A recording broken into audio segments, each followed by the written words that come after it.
क्या आपके साथ कभी ऐसा हुआ है कि आप कोई ग्रुप में बैठे हो, कोई महफिल में बैठे हो अपने दोस्त लोग के साथ, या कोई भी हो सकता है, वहां पे कोई एक ऐसा बंदा होता है इतना तगड़ा सॉलिड पॉइंट बोलता है कि सब लोग मिलकर उसी के ऊपर फोकस करते हैं, और जैसे ही तुम अपने पॉइंट ऑफ व्यू रखते हो बीच में, वैसे ही तुमको कट कर दिया जाता है। या फिर लोगों ने तुम्हारी बात सुनी तो लेकिन उसे इग्नोर कर दिया है। ये बहुत दर्द करता है भाई। लेकिन वहीं दूसरी तरफ ऐसे भी लोग होते हैं जो रूम में जैसे एंटर करते हैं पूरी की पूरी एनर्जी चेंज हो जाती है, एकदम वाइब आ जाती है। लोग उन्हें मैग्नेट की तरह चपक जाते हैं, मैग्नेट की तरह सुनते हैं उसको। उनका कोई बॉस नहीं होता लेकिन उनको सब रिस्पेक्ट देते हैं। मैंने दुनिया में 5 लोगों की पर्सनैलिटीज को एकदम नोटिस किया है, जैसे कि शाहरुख खान हो गए, MS धोनी हो गए, विराट कोहली हो गए, केन्यू रीव्स हो गए और रियान रेनॉल्ड। तो इन 5 का बैकग्राउंड, पर्सनैलिटी और प्रोफेशन सब अलग है। मैंने इनके जितने भी इंटरव्यूज है उनको देखा, पब्लिक इंटरेक्शन होते हैं उसको भी मैंने देखा। ओवरऑल मैंने 3 स्टेप का कन्वर्सेशनल फॉर्मूला को देखा है जो मैं तुम्हारे साथ शेयर करने वाला हूँ। अब होगा क्या, अगर ये 3 चीजों को तुम अच्छे से समझ लेते हो तो जो आने वाली फ्यूचर अगर तुम लाइक किसी से बात करते हो तो तुम्हें कोई दिक्कत नहीं रहेगी। मतलब तुम लोगों से ऐसे बात करोगे एकदम यूनिक वे से कि लोग तुम्हें भूल नहीं पाएंगे। इसको वो सेंस में अब मत लेना, ठीक है। सबसे पहला है, कन्वर्सेशन को स्टार्ट करने से पहले हम एक पॉइंट समझ लेते हैं, द रडार बीम। मैक्सिमम लोग जब किसी से बात करने जाते हैं तो वो अपनी बारी का वेट करते हैं। उन्हें लगता है कि सामने वाला बंदा जब ज्ञान दे दे अच्छे से, उसके बाद हम अपनी कन्वर्सेशन को स्टार्ट करें। अब सुनो, मैंने शाहरुख खान और MS धोनी में एक कॉमन ट्रेड को नोटिस किया। जब वो किसी से बात करते हैं, किसी से भी, तो वो सामने वाले बंदे को ये फील कराते हैं कि वो सिर्फ उसी से बात कर रहे हैं, कि पूरे रूम में सिर्फ वही बंदा एग्जिस्ट करता है। शाहरुख खान का जो ये करिश्मा है, इसका सीक्रेट यही है।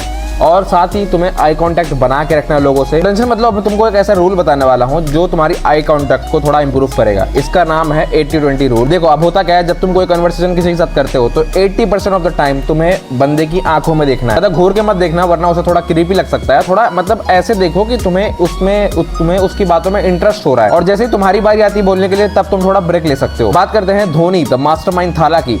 उनका जो करिश्मा होता है ना, वो देखो एकदम काम माइंडसेट है। अगर तुमने यूट्यूब वगैरह पे कोई इंटरव्यू उनका देखा होगा तो होता क्या है, जब सामने वाला बंदा कोई क्वेश्चन कर रहा है या कुछ भी बात कर रहा है तो होता क्या है कि वो पूरी बात उनकी सुनते हैं और 2 सेकंड का पॉज लेते हैं, फिर उसके बाद अपने रिप्लाई करते हैं। जब वो 2 सेकंड का पॉज लेते हैं ना, तो इससे होता क्या है कि सामने वाले बंदे को लगता है कि उनकी बातों को वो बंदा प्रोसेस कर रहा है, फिर आराम से उस बात का रिप्लाई कर रहा है। ओवरऑल हमें उनकी बातों को समझना है और उसको मतलब अपने माइंडसेट में लाके फिर उसका रिप्लाई करना है। ये नहीं कि सिर्फ उसका रिप्लाई कर दो बस बात खत्म। होप सो कि मैं जो तुम्हें समझाने की कोशिश कर रहा हूँ तुम समझ पा रहे हो। अब आता है स्टेप नंबर 2, जिसमें 90% लोग गलती करते हैं। अब लोग सोचते हैं कि हमें करिश्मेटिक दिखने के लिए हमें ज्यादा परफेक्ट होना पड़ेगा, स्ट्रांग होना पड़ेगा, सुपीरियर होना पड़ेगा। इसलिए लोग क्या करते हैं, अपना फेक एटीट्यूड सबको शो करने लगते हैं। और जब यही फेक एटीट्यूड तुम लोगों के सामने दिखाते हो तो होता क्या है कि वो तुम्हारे मजे लेते हैं। जब आप रियान रेनॉल्ड्स को देखोगे ना, तो वो कोई भी अपने इंटरव्यू स्टार्ट करने से पहले वो अपने ऊपर कोई जोक क्रैक करते हैं, और अगर उनसे कोई गलती भी हो जाए तो वो छुपाते नहीं उसे, बल्कि वो खुद ही अपने ऊपर पहले हंस देते हैं। और साइकोलॉजी में यही चीज को कहते हैं सेल्फ डिप्रेकेटिंग ह्यूमर। जब तुम अपने आप पे थोड़ा हंसना सीख जाते हो, तब उसी वक्त जो सामने वाले का डिफेंस मैकेनिज्म होता है वो डाउन पड़ जाता है। तब सामने वाले को लगता है कि भाई ये बंदा कितना ज्यादा रियल है, कितना ज्यादा अप्रोचेबल है। लेकिन एक वार्निंग तुम्हें देता हूँ, अपनी सेल्फ रिस्पेक्ट कभी भी डाउन मत करना खुद के मजे लेने के चक्कर में। अपना कॉन्फिडेंस हाई रखो लेकिन ईगो को एकदम साइड में 0 कर दो। जैसे एग्जांपल ले लो विराट कोहली को।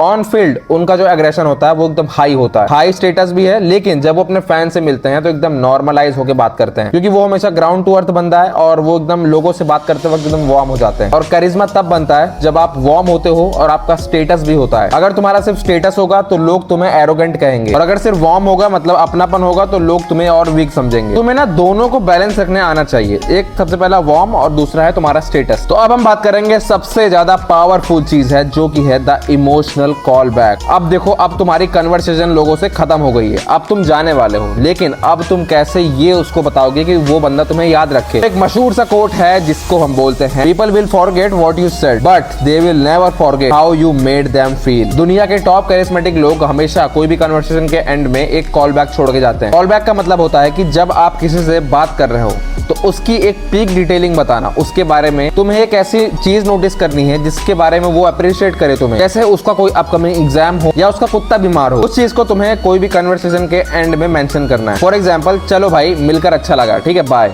ये एक बोरिंग सा चीज है, तुम्हें बोलना है ऐसे, देखो चलो भाई मिलके मजा आया, और हाँ, तुमने जो प्रोजेक्ट के बारे में बताया ना, वो भाई बहुत बेस्ट था और ऑल द बेस्ट तुम्हारे लिए। बूम, सामने वाला बंदा एकदम शॉक हो जाएगा, क्योंकि वो सोचेगा कि भाई इसने छोटी छोटी डिटेल्स मेरी नोटिस की है। तो इस स्टेप में उसका दिमाग परमानेंटली इंप्रेस हो जाएगा तुमसे। तो जो मैंने अभी 3 स्टेप बताई बहुत ज्यादा पावरफुल है, बहुत ज्यादा मैंने डीपली रिसर्च किया है, तब जाके तुम्हें बताया है। होपफुली अगर तुम्हें समझ में नहीं आया तो वीडियो को एक बार दोबारा देख लेना, क्योंकि वीडियो एकदम फ्री है तुम्हारे लिए। नेक्स्ट वीडियो में मुझे बताना किस टॉपिक के ऊपर बनाऊं, तो ये टॉपिक होपफुली तुम्हें बहुत अच्छा लगा होगा। जो लोग नए हो सब्सक्राइब कर लेना चैनल को और लाइक कर देना इस वीडियो को, और एक कमेंट छोड़ के जरूर जाना नेक्स्ट टॉपिक में क्या वीडियो बनाया जाए। तब तक के लिए बाय बाय एंड पीस।